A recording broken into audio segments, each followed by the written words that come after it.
All right, guys, so welcome back to Everything College Football Podcast. Today, me and Nick here will be doing our full preview and prediction for the entire Week 2 college football slate, starting with the games at noon. Number 3, Texas. Number 10, Michigan. Game of the week, and obviously we already broke this one down in full, so we'll kind of keep it short and sweet here. Texas the cover. Obviously I think Michigan, this is a very winnable game for them, especially with the defense that they have. It's going to be a great matchup watching, Rayshawn Benny, Kenneth Grant, Mason Graham on the interior for Michigan, Josiah Stewart, of course, an elite defensive line going up against a great O-line as well. Will Johnson against those receivers. This is a phenomenal matchup in terms of Michigan D against Texas O. Problem is they don't really seem to have a quarterback. Davis Warren wasn't great in the opener. Alex Orji, clearly they're not that confident in him. I think they need to see him run the ball at least 20 times in a game like this where they can really grind down their opponent, give their defense an opportunity to breathe. And I don't think Sherrone Moore is going to opt to go with that game plan. Donovan Edwards has really struggled. Khalil Mullings had a solid game. But I don't think they're going to be able to run the ball all that well because Texas is still big and physical up front. Obviously, the linebacking core led by Anthony Hill seems like they're taking some nice strides forward. So even though I think the Michigan defense, Nick, can hold the horns in place for most of this game, it's going to be like an Iowa Hawkeye type of contest where you're just going to continue to do nothing on offense. Field position will reign supreme, and Texas has enough firepower they can make you pay. So they're going to hit some big plays in between all that. I think that's going to allow them to cover. Can't remember what my score was on the actual prediction. I'll pull it up here in a second. I think Texas covers in this game, Nick. Obviously, don't sleep on Michigan because this defense is great, but it's just too tall of a task to win it by yourself. I totally agree with you. I think Texas will win this game and cover the spread, which is looking, 7, 6.5, depending on what book you're getting at. I have them winning 32-21 at this moment in time. I saw some Michigan podcasts today suggest that Texas couldn't score more than 10 points against this Michigan defense, which I thought was an absolute ludicrous thing to say. While Michigan does have a phenomenal defense, I think they have a really strong unit. This Texas offense looked really good, I know, against a bad opponent week 1, but they looked phenomenal. Quinn Ewers looked dialed in as a wide receiving core. They plugged in some really talented players in Matthew Gold and Isaiah Bond. Seamlessly. The running back room, obviously a weaker unit after some injuries, but they still were able to produce some decent production on the ground. And overall, I thought Texas had a really solid day in week 1. When you look at the Michigan offense, it's a complete disaster right now. Davis Warren did not look the part at all. 60% comp rate for him, 118 yards passing, 1 touchdown, 1 pick, complete mess. While Alex Orji only had 2 passing attempts. One of them was the one he completed was a touchdown, and then outside of that, he ran, didn't really do a whole lot, 32 yards on the ground. Donovan Edwards looks like a complete shell of himself. Not sure if he's going to be able to be up to the task against this Texas defense. He really looks completely lost out there, not doing a whole lot for this offense. I worry about this Michigan offense. I think it's a sign of bigger issues to come. I think Texas wins this game, although it can be close early on because Michigan's defense is certainly phenomenal enough to keep them in this game. I like Texas with the points, though. 27-13 final prediction for me for this game down in Ann Arbor. Moving to a very intriguing one that we even circled back in the offseason, Nick, and that was before Georgia Tech, beat Florida State in the opener. Now they sit at 2-0 and ranked. The Qs, Kyle McCord looked phenomenal. Oronde Gadsden, a lot of people forgot about him, and obviously he had a very stellar, return to the field last Saturday against Ohio. Problem is the Q's defense certainly didn't look as good as I thought they would, against the run. They're less than stellar, giving up, well over 200 yards in that one. Fidel Diggs, though, he had a great contest. 4 TFLs for him. Margo Wax is a phenomenal linebacker as well. Those guys combined for 3 sacks. So you have a nice little duo there you can lean on. Syracuse had a middle-of-the-pack defense last year. I think their secondary is pretty underrated. I think as the year goes on, they'll start to prove that. The run defense, though, Nick, certainly not ideal to start the year, giving up 255. When you're going up against Georgia Tech, who has proven to have a physical offensive line with some veterans, Haynes King, Jamal Haynes. I mean, this is a good rushing attack. That's one thing we already admitted coming into the year. Malik Rutherford gives them plenty of speed, as does Eric Singleton. So this is an offense that certainly has a lot of muscle. But on the other hand, McCord has something to say. Fran Brown said, thank you to Ryan Day for gifting us this great quarterback. And I agree. 354 and 4 scores in the debut. We expected him to look good, Nick, but man, that was a sharp effort there. LaQuint Allen, of course, in the backfield is a good player. Georgia Tech, a team that did good in the opener against the run, but last year is certainly a less than stellar unit. I think you're going to see a more balanced attack here than what you saw against the Noles a couple weeks ago. I think this is going to be a high-scoring game. I think it's going to be close for 60 minutes, Nick. McCord and these pass catchers, they do have a bit of a tough matchup because the Yellow Jackets also have a pretty sound secondary in their own right. I think the Q's pass rush will step up a little bit in this game, and I think GT is likely a better team maybe on paper, but I'll take the Q's at home to make more big plays. High-scoring affair over 60 minutes. I'll take them outright. This will be a good one, though. Again, it should be close for 60 minutes. Should come down to a last-second field goal maybe. I am taking this Syracuse outright as well. I think they're going to win this game. What should be an equally high-scoring affair. I have them pulling away late and finishing with about a 10-point win, but I do have it as a 41-31 final score, so 10 points in the end. But that's a massive, amount of points here. I do like what this offense has. Kyle McCord looked absolutely phenomenal. You plugged him in, and I was impressed with what he was able to do. He looked so comfortable in the new system, throwing to his new targets. 69% comp rate, 354 yards passing, 4 touchdowns, 1 pick. Looked comfortable the entire day. Had that pick, which was a bit of an issue, but outside of that, was really solid. LaQuinn Allen looked good in the backfield, also had 4 grabs as a receiver. Solid stats there. Trebor Pena, he looked really good in special teams and as well as a receiver with 2 receiving touchdowns for him. Pena got a lot of targets there. He had a solid day. Aranda Godson looked phenomenal coming back from injury. He had 7 catches, led the team, and a touchdown as well. Happy with how special teams looked as well for Syracuse. The defense, yes, it concerned me a little bit. I think some of the stats are not pretty against this Ohio team. They gave up, 255 on the ground, which is definitely not great. But they were really strong on third down. Ohio was 2 of 11 on third down, so they were strong in that regard, which was solid. They were good against the pass as well. They had a pick during that game from the defense. The secondary was able to get a pick. James Hurd Jr. was the guy who grabbed the pick for this Syracuse defense. Meanwhile, when you look at Georgia Tech, we saw them beat a good Florida State team that's really unraveling early on over there in Ireland, which was a very key win to kick off their season. Then they also played Georgia State this past weekend. It looked really good against Georgia State. They had a solid game against a decent team from their in-state really just in-city matchup in the Marta Bowl. I like what Georgia Tech has. I think they have a phenomenal offense as well, and they're a team that is making a lot of noise in the ACC early on and really is a solid unit. But when you're traveling upstate to New York, it's a bit of a tough trip for them. I like this matchup potentially for Syracuse in front of a home crowd. Hayes Kings look good so far. Jamal Haynes has looked good so far. The defense has looked good so far. But I think both these offenses have a point to prove. They're going to put up a lot of points, go out there, run the score pretty high. I like Syracuse to come out in the end. Now looking at another one going down at noon, maybe potential upset alert as Arkansas transfers, that is, to travels to Stillwater to face off against 16th ranked Oklahoma State. 7.5-point line. Bobby Petrino shows up and he puts this offense to work. They had 70 points, 8 rushing touchdowns, almost 300 yards on the ground. Jaquindon Jackson, Taylon Green look good. And I think they'll be a very respectable duo throughout the year. Obviously, they were able to dish out the ball, do a variety of different targets as well. Luke Hazen is a phenomenal tight end. Tyrone Broden looks like he's going to be more part of the offense this year. He had a touchdown. Isaac Tesla, a very good player as well. So this is a team that's got some good players on offense. The offensive line last year was a major disappointment, though, and I think this will be a big test as they face guys like Colin Oliver, Nick Martin, who can get into the backfield. Oklahoma State, of course, they have a less than stellar defense. I don't think it's going to be a world beater unit this season. Biggest thing for me, though, is, we talked about it in the offseason, how the Arkansas linebacking group just doesn't seem like they're going to be prepared this year to, really deal with the opponents they face. And who do they get here? The nation's best running back, Ollie Gordon, had a phenomenal debut against a very good FCS opponent, had 126 rushing and 3 scores on all 3 touchdowns. This guy showcased, absolute greatness. Sees the end zone and he just runs through people, makes 4 guys miss, it seems. I mean, he just does absolute heroics to get into the end zone. And he's facing the group again with the linebacking group's a bit of a concern. They didn't do much in the portal outside of Xavier Sori. There's a lot of young guys we certainly have concerns about. They do have a good defensive line, though, led by Landon Jackson and Eric Gregory, a veteran there. And I certainly think they can produce in terms of pass rushing. But against the run, I just don't think they'll be all that great in this game. The good news for them is they're facing a quarterback who's inconsistent and likes to turn the ball over, Nylan Bowman. And I think the secondary is good. Guys like Jaheim Singletary, he's one of the younger players they have. And, of course, they have a guy who last year, as a true freshman, was terrific as well. So I think this is a group that can certainly do good against the pass, but in terms of the balance, I think they might have it. Jalen Braxton, that is, I didn't mention his name. He's the one who was phenomenal for them last year. He's going to be a great corner in this game against guys like Rashad Owens, Brennan Presley. I think Arkansas can probably hang around in this one a little bit more. I just don't think they're going to be able to stop the run all that much. And Oklahoma State, they have weapons on the outside that can make you pay. So I think the balance will be too much for them to overcome. The offensive line's terrific for the Cowboys also. I think Taylon Green, he was a very exciting player. He's just not the greatest, at least so far in his career, when it comes to throwing the football at a consistent pace. So I think you'll certainly see more mistakes out of him. Higher scoring game in this one as well, Nick. I'll take the Pokes to cover, win this game by at least 10.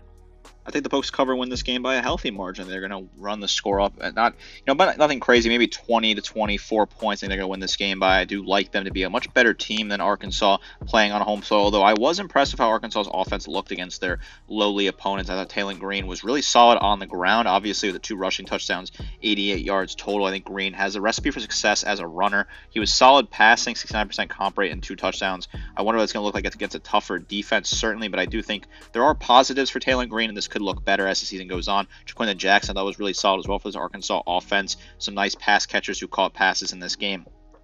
Something to keep an eye on, but I think in this game, they're woefully outmatched by a really strong Oklahoma State team that has a point to prove as well in the Big 12. I thought Alan Bowman looked pretty strong, 72% comp rate, 2 touchdowns, solid stats. Ollie Gordon obviously absolutely dominated on the ground. He's going to continue to do so. He's already off to a great start for his campaign to chase down big awards this year, 126 yards rushing and 3 scores. He's incredible. I like what the defense can do for Oklahoma State. I think it's a phenomenal unit. I think they showed and got some good stats. Trey Rucker, 15 total tackles. Nicholas Martin, 10 total tackles in the debut. Both of them looked pretty strong. Colin Clay had a decent day as well.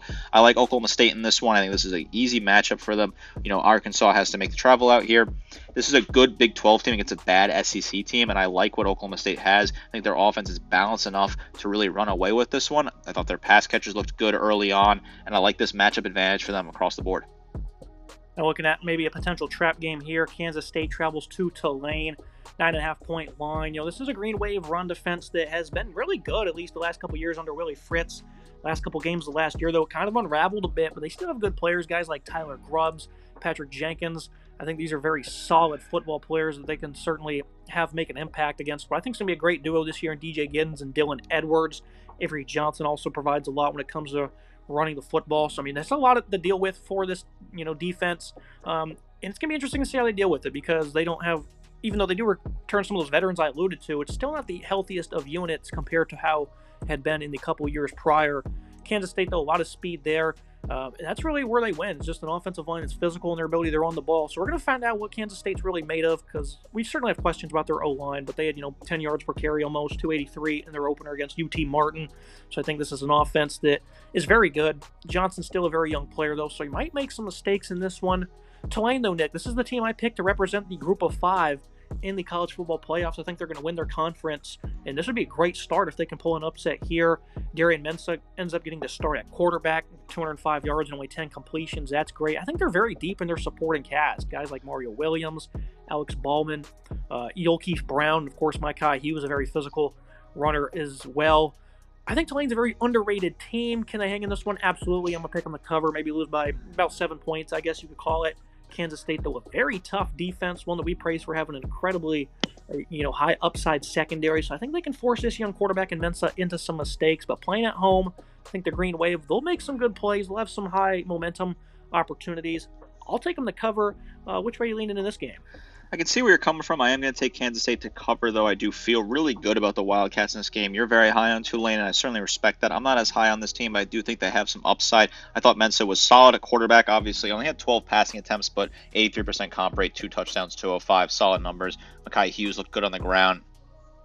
Alex Ballman and Keith Brown looked good catching the ball. The defense had some solid stats as well against their lowly opponents. I think they played Southeast Louisiana in week 1, whereas Kansas State also played lowly opponents, but I think that, they're getting to the point where the defense is looking really strong for this team. This is a team that we, praise the defense. We thought the defense could really be a big key for this Kansas State team, and it looks like so far the defense is getting really strong, a really strong physical unit that has some solid pieces. Desmond Purnell looked really good. Brendan Mott had a tackle for loss and a half a sack. He had 4 total tackles. Rex Van Wayne looked solid as well. Solid day for him. I like what Kansas State is able to do here. I think Johnson's an incredible quarterback who had a solid start.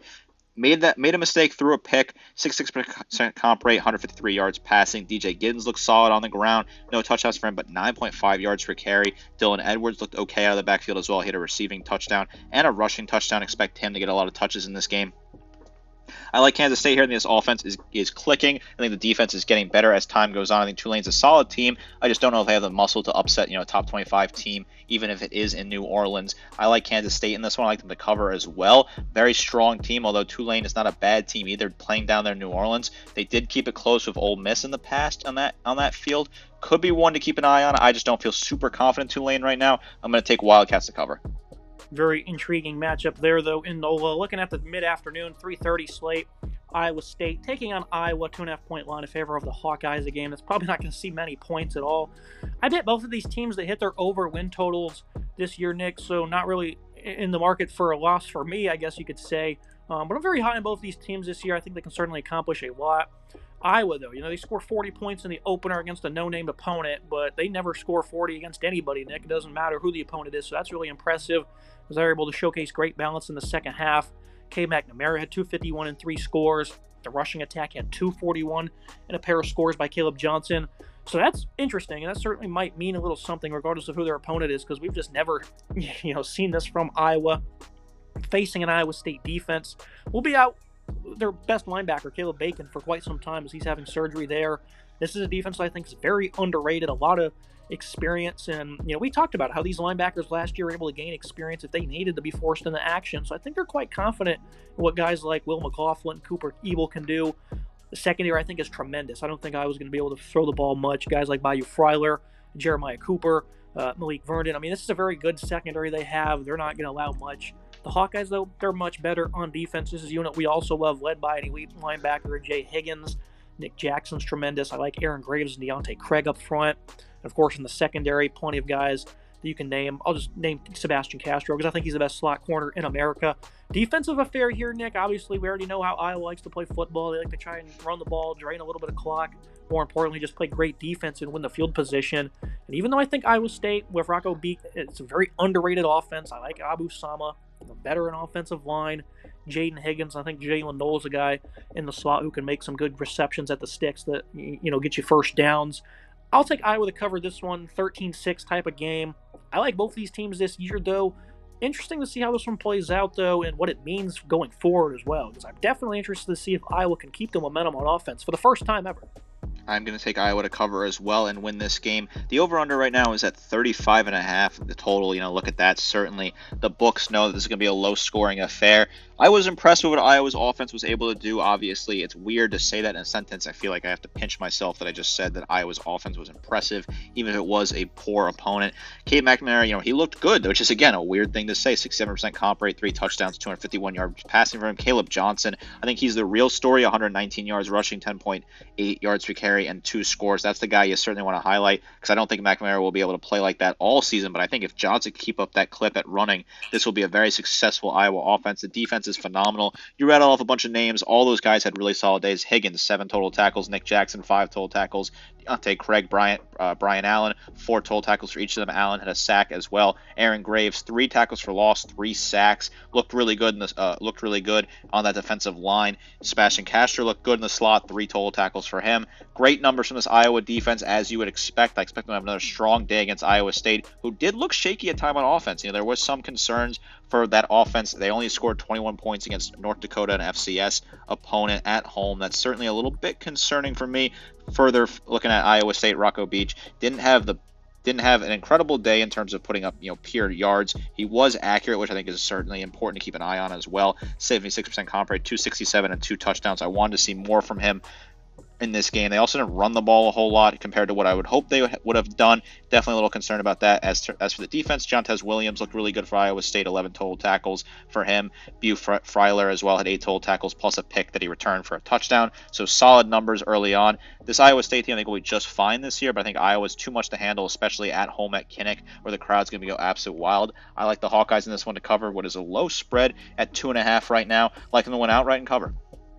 Looking at the SEC matchup going on ABC, 10-point line in favor of the Wildcats hosting South Carolina, a team that didn't look all that great on offense. We kind of expected this, Nick. We raved about how much talent they have, starting off a young quarterback in Lenora Sellers. But at the same time, this isn't a video game. This is real life, and this is football, and it takes a while to gel together, even if you have ridiculous players like Nicholas Harbor, guys like Raheem Sanders in the backfield.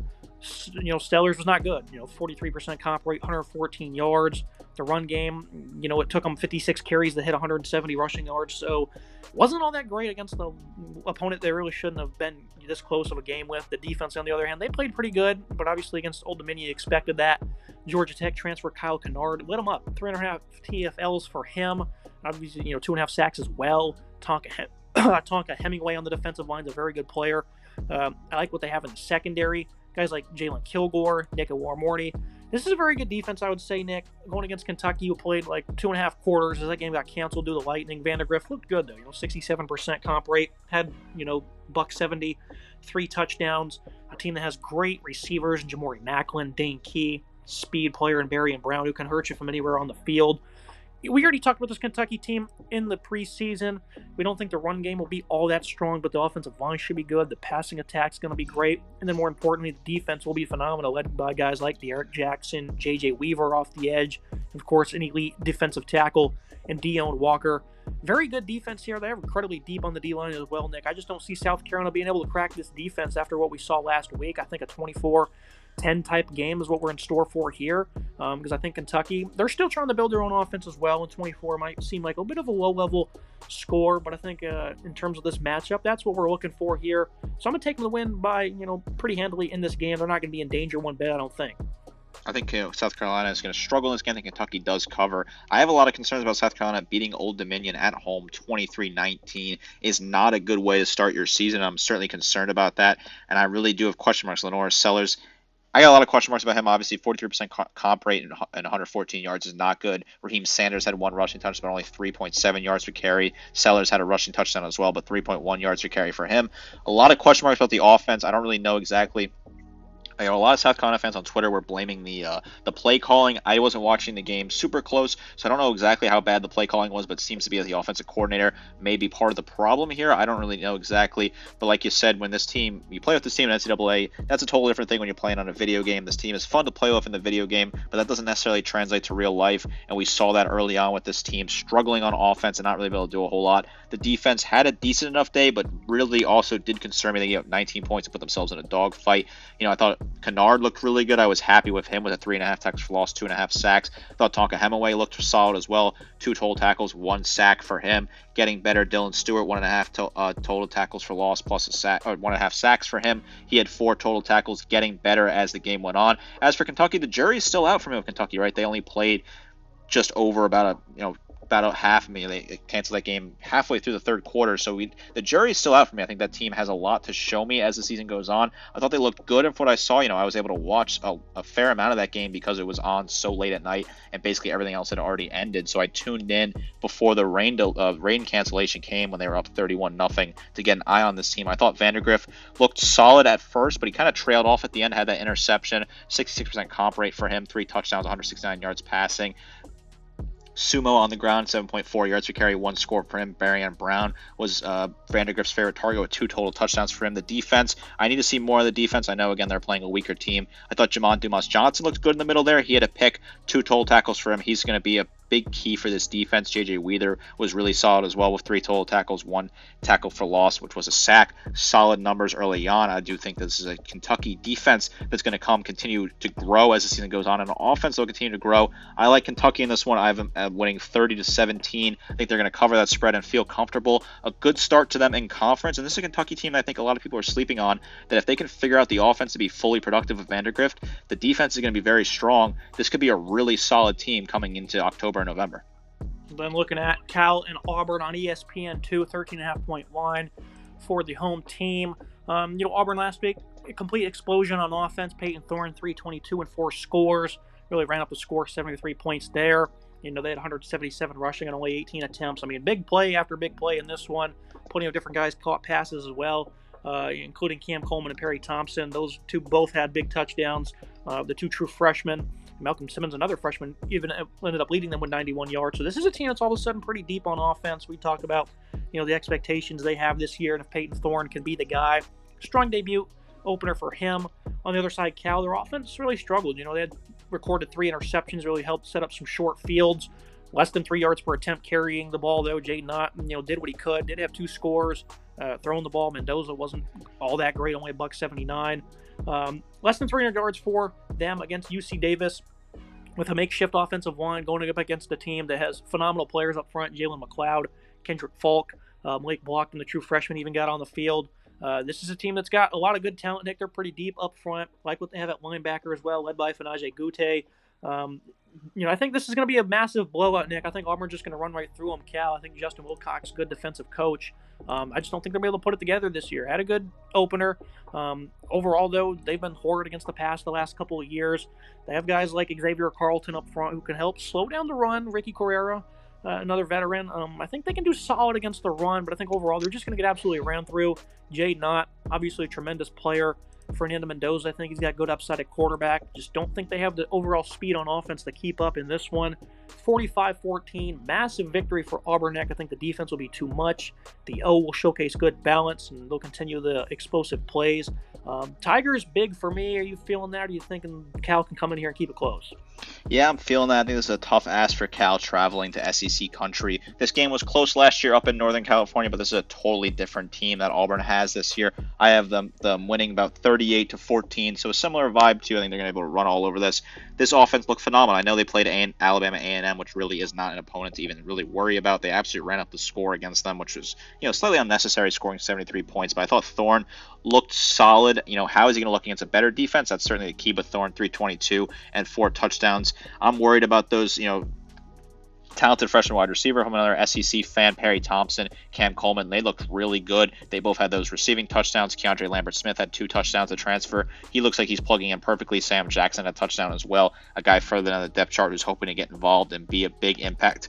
Meanwhile, you look at Cal. I'm worried about Cal on offense. His offense didn't do a whole lot. Ott obviously had a solid day, and Ott's going to be the guy that kind of runs things for this offense. If they can find success running the ball against this Auburn defense, then maybe they can hang around. But I think the front 7 of Auburn are going to be very strong in this game and attack a really weak Cal offensive line and find some success. I like Auburn to set the tempo early, score early, get that fan crowd behind them at Jordan Hare, get that place rocking, and run away with this one. I like them to absolutely dominate Cal, cover the spread with no ease, and continue to make some statements here as, Auburn's certainly a team to keep an eye on the SEC, as Hugh Freeze seems to have a really solid offense. If Thorne can keep it together and avoid those mistakes that we saw from him in the past, Auburn can make some serious noise in this conference.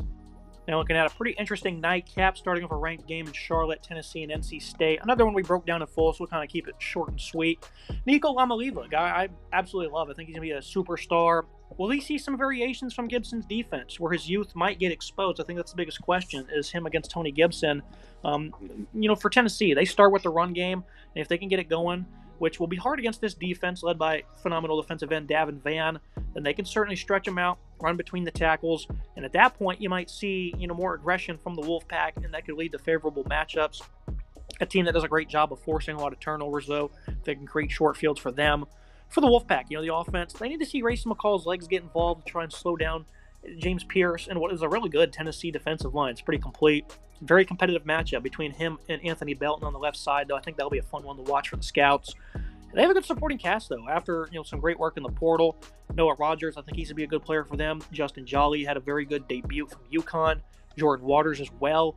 McCall really thrives in the intermediate range versus what's going to be a relatively young and unproven linebacking group. So they're going to look to attack that area often. And of course, KC Conception, a receiver, he's tremendous in the open field, very dangerous.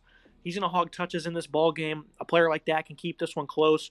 I think they covered the spread, though, because I think this defensive line is just going to make them too one-dimensional. I think even though McCall is a heck of a playmaker, I just think it's going to be too tough to do that on a consistent basis. Well, I think Tennessee, the offense, is really going to have a good game here. I think I picked them, 38-24. So I think they're going to cover this one in Charlotte. Would be shocked if NC State won. But Nico against Tony Gibson's defense, Nick, is what I'm watching, and I think everyone else will be as well. I think this is an interesting matchup here, a really nice ranked matchup at a neutral site. Not too far of a drive for both fan bases, so it should have a solid, balanced crowd on Saturday night in Charlotte. I do like what Tennessee has here. I have Tennessee winning this game. I think Nico looked really solid in his debut as a full-time starter. I like what he was able to do. This is a guy that's really solid in the pocket, looked really comfortable. Meanwhile, Grayson McCall looked very uncomfortable in the pocket, made some mistakes. Finally got comfortable as the game went on, but they struggled against a bad FCS opponent. Western Carolina only ended up beating them in the end by 17 as they pulled away late in the game, but they were struggling for 3 quarters in that matchup. I thought Conception was really solid for NC State. He's a guy you want to target, while Dante Thornton was really solid for Tennessee, a guy they want to target. Dylan Sampson looked really good on the ground for Tennessee. Expect him to have a big day trying to run against this front seven for NC State. I worried about the linebacking core for NC State. I think you're going to find a way to pick them apart and dominate them. I like Tennessee to win this game big time, get a decent amount of points, and run away with this one late in the game, potentially win by 17 to 20 points. I like what this Tennessee team can do. Another really strong team in the SEC. The SEC is very deep this year with a lot of talented teams early on. And two more notes I want to make. We think the Tennessee O-line is a very good unit. And then Caden Fordham, the guy who was supposed to be the leader at linebacker for NC State, played only 5 snaps last week, ejected for targeting. That is pretty major experience he missed out on for this key matchup. Going down at the same time in NBC, Colorado and Nebraska. Always nice to have this rivalry renewed. This one's going to have a lot of eyes on it, as Shedeur Sanders against Dylan Raiola. It's going to be one of the better quarterback matchups, you think, in terms of name brand value this season. Colorado, played a tough game against North Dakota State, a very formidable opponent there. Shedeur dominated as expected, 445. His receivers had great variety. Hunter and Horn leading the way of over 130 yards each with a combined 4 touchdowns.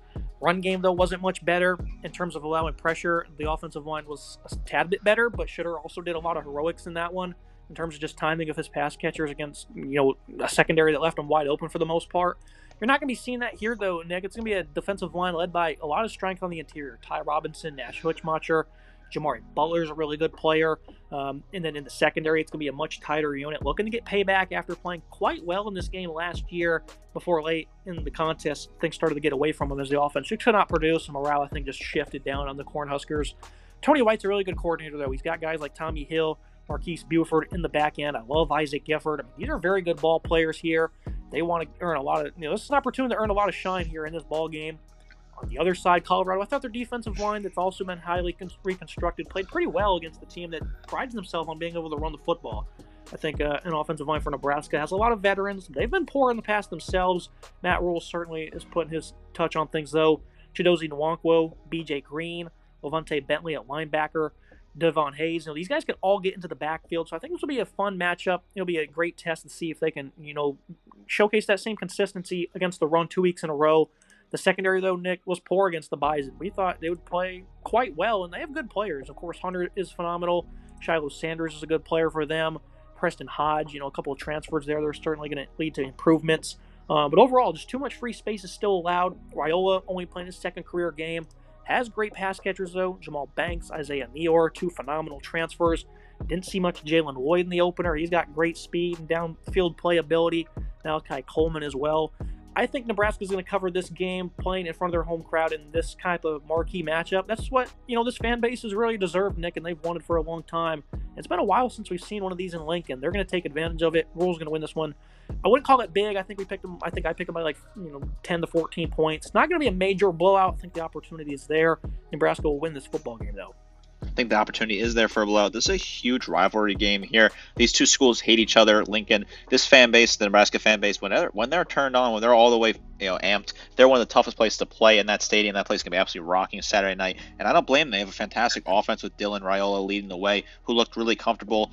238 yards passing, 2 touchdowns from 19 to 27. He looked really solid. His big guy targeting, Naylor was really solid. 6 receptions for 121 yards and a touchdown. I was really happy with this Nebraska offense. I think this offense looks good. I was happy with the defense as well. I think the defense has some solid pieces that are getting better so far. They had some good moments. They had some turnovers. They look strong on the defensive line. They look strong in the middle of the defense as well. I was happy with what I saw out of John Bullock and Mekhi Gabar. I thought both of them were really solid. Ty Robinson and Nash Hutchmeyer in the interior were really solid for this defense. Colorado, this is a team that a lot of people are talking about. Obviously, they did beat North Dakota State. It was a lot closer than I think a lot of people expected. I did originally pick North Dakota State outright to win. I was wrong in that, but I did feel like they would cover. You also felt that North Dakota State would cover, and they were looking really solid in this game. Colorado got lucky playing against a bad secondary. Sanders had a good day passing, 445 yards passing and 4 touchdowns is impressive. Jimmy Horn, his favorite target there, 7 receptions for about 200 yards and a touchdown. They had a ton of space. They had a ton of wide open opportunities. Sanders made some plays happen. He avoided the pass rush. The offensive line looked good, but not good enough, in my opinion. I still need to see a lot from them. They're playing a much tougher defensive line here and a much tougher secondary in Nebraska. I think could force a turnover or two. and find a way to have some success. This is a big-time matchup for Colorado. If Colorado wins this game, it certainly is a huge win for Deion Sanders and company, but I think if Nebraska wins this game, it's also a huge win for them. I think Matt Rule could get a big win here. I like Nebraska to win this game. I have them win 38-30, so a bit closer, but this is one you want to keep an eye on. It's certainly the game to watch in prime time, in my opinion. Looking at a game going on the ACC network, Clemson, after a disappointing opener, hosts App State, a team that certainly has shown the ability to bite you in the rear end if you're not paying attention. 17-point line here. And obviously things are not very good for Clemson. It's going to be a tough week in practice, of course. Was not a great showing, losing 34-3, Nick. But I certainly think this is a team that's still going to be great. Am I shocked they lost by that much? A little bit. At the same time, Georgia, incredibly angry, a team that returned pretty much everybody. High expectations, struggled in the first half, just made the better adjustments in the second. And I think this is a team that still has the right players in the building. I think Cade Klubnik can be an above-average quarterback. Phil Maffa has a great matchup against a run defense that almost allowed 30 touchdowns last year. Antonio Williams had a strong opener, kind of figured he would. Jake Bringstool, is a phenomenal tight end. Tyler Brown is a speedster that certainly wasn't utilized right in the opener. This is a team that's still very good, with an elite defense, Nick. I think Clemson will be in for a bounce back here. Of course, I have a gut feeling they're probably going to disappoint because it's just been that way for Clemson as of late. This is still a very good team, and I know the Georgia game was ugly, sour taste in your mouth. Put it behind you. And I even heard Aaron Murray, I seen it today actually, kind of share the same sentiment, where this team's going to go 11-1. They're still going to win the ACC. And everything I had said basically about them playing Georgia is his reasoning for that. And I agree with that. And I was the first one to say it, by the way. But I still think that's true for Clemson, Nick. I think they'll win this game and cover the spread because, again, just the matchup was tough. The timing was awful. Obviously, the play calling wasn't great. The play was poor. The defense started to give up a little bit. And Joey Aguilar and his receivers, an experienced bunch. I think Clemson bounces back in a big way in this one, though. This is a game that's very interesting for me. I'm going to talk about Clemson here for a second. I will get to App State. I will certainly give them their respect. But Clemson, I think Clemson fans got to be thankful for Florida State because Florida State's, absolute collapse against Boston College on Monday night has taken the heat away from Clemson in the ACC because, there was a lot of heat on this team. Dabo is not doing himself any favors the way he's talking in the media, the way he's talking into the press. The whole antics, how he's no longer taking phone calls on his radio show, and how this team looked absolutely atrocious, getting blown out 34-3. This was not a good showing from Clemson. Obviously, I'm stating the obvious there. A disappointing start to their season. I still think they can run the table and win the ACC. I'm totally on board with you there, but I do not feel good about it. My confidence meter in that is very low at this moment in time. I do not feel good about Clemson. I don't feel good about Dabo. I feel like he's just continuing to quadruple down on the fact that they're not going to make any changes and that they're just going to kind of ride this out and see what he do. His way of doing things, how he's going to keep doing things. The fact that they didn't take any transfers is looking to continue to haunt them. They're the only schools outside the service academies that didn't take any transfers this year, and they could have used some transfers on offense. They could have used some transfers on defense. This team got blown out and they look completely a shell themselves. Cade Klubnik did not have a great day. He looked shaky. I thought Maffa looked okay. I thought Williams looked okay when he got the ball. But in general, this team is certainly concerning. I think it's a bigger picture. We can talk about this in a different episode. But for this game, I do think they will cover the spread. I think they will win this game against App State. But don't be surprised if App State makes it very close early on. This is a very good App State team. That's no joke. Aguilar had a really solid day against Eastern Tennessee State. 326 and 2 touchdowns for him.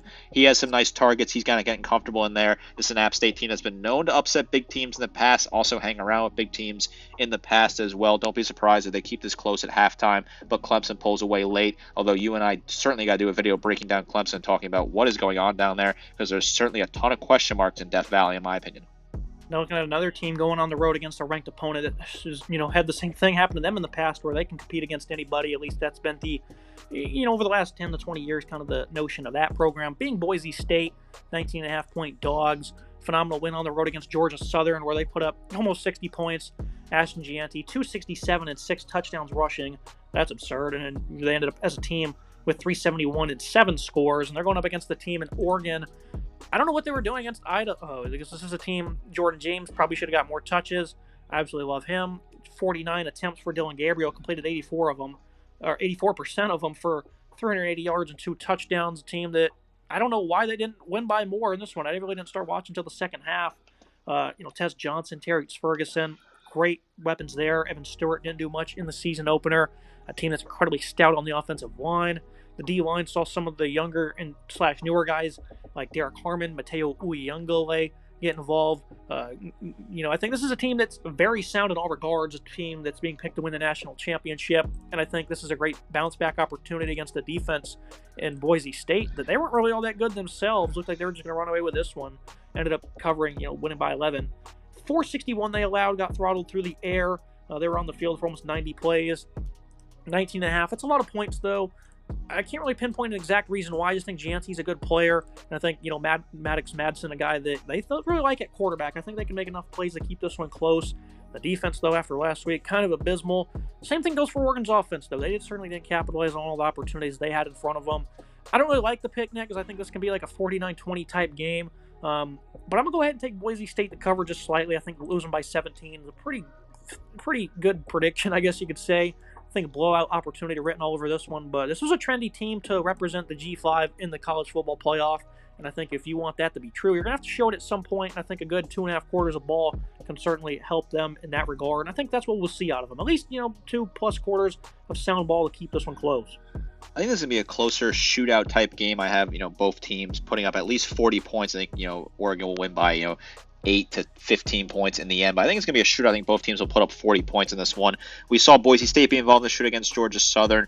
That's not a terrible Georgia Southern team on the road. They ended up winning 56-45. Madsen looked okay, 280 yards passing, 1 touchdown, 1 interception. Obviously, Ashton Janty was the absolute story. 267 yards rushing, 6 touchdowns, just phenomenal, blows my mind. He's an incredible back, only on 20 carries as well. I expect him to be really solid in this game and attack this Oregon defensive line.